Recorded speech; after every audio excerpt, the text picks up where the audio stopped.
เฮียนท่านผู้นำภาครัฐที่เคารพและนับถืออย่างสูงพนักงานทหารตำรวจนักธุรกิจนักเรียนนักศึกษาและพ่อแม่พี่น้องประชาชนที่ฮักแพงทั้งหลายบรรดาทานเพื่อนมิตรครูร่วมพัฒนาองค์การจัดตั้งสากลองค์การจัดตั้งที่บ่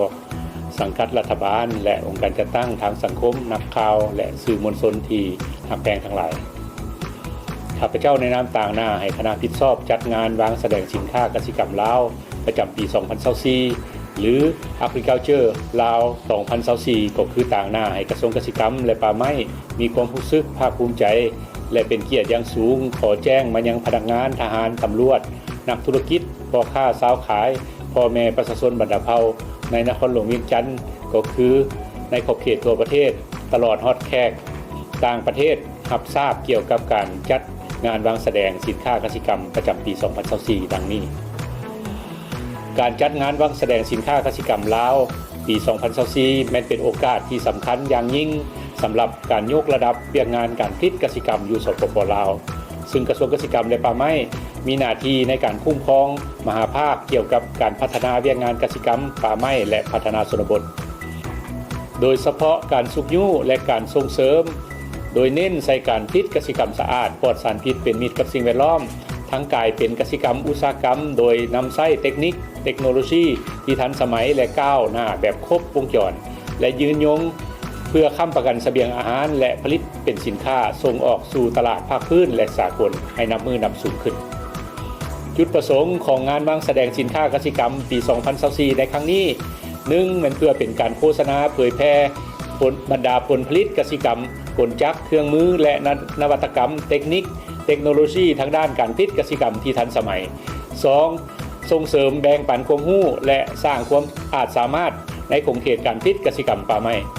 3. ยกสูงความรับรู้เกี่ยวกับความปลอดภัยและการค้ำประกันทางด้านเสบียงอาหารและโภชนาการติดพันกับการปรับตัวเข้ากับการเปลี่ยนแปลงดินฟ้า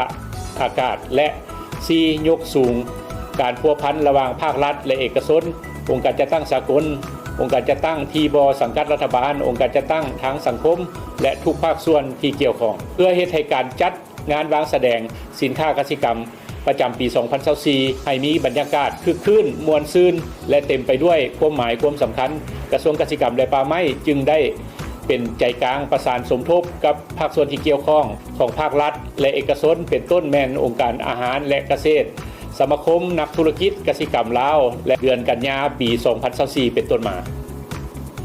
งานวางแสดงสินค้าเกษตรกรรมปี 2024 นี้มีความสำคัญอย่างยิ่งเพราะจะได้รวบรวมเอาบรรดาผู้ประกอบการเกษตรกรรมผู้ให้ทุนนักธุรกิจเกษตรกรรมทั้งภายในและต่างประเทศและชาวเกษตรกรของลาวเพื่อเป็นแรงกระตุ้นสำคัญที่จะนำพาการผลิตเกษตรกรรมของสปป.ลาวเฮาก้าวสู่การผลิตเกษตรกรรมอุตสาหกรรมและยืนยงในอนาคต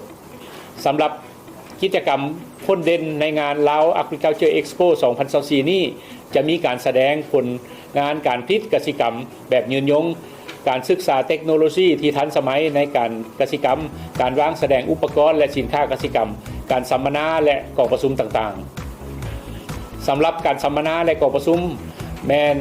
จะมีผู้เชี่ยวชาญนำเสนอในหัวข้อต่างๆเช่นเทคนิคการผลิตเกษตรกรรมการปรับตัวต่อการเปลี่ยนแปลงของสภาพดินฟ้าอากาศการคุ้มครองน้ำการเงินเกษตรกรรมและการเข้าถึงตลาดและกองประชุมเครือข่ายเพื่อเป็นโอกาสสำหรับผู้เข้าร่วมในการสร้างความสัมพันธ์กับนักลงทุนนักธุรกิจเกษตรกรรมและภาครัฐเพื่อเสริมขยายการร่วมมือและการลงทุน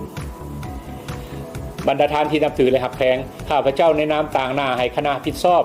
จัดงานก็คือ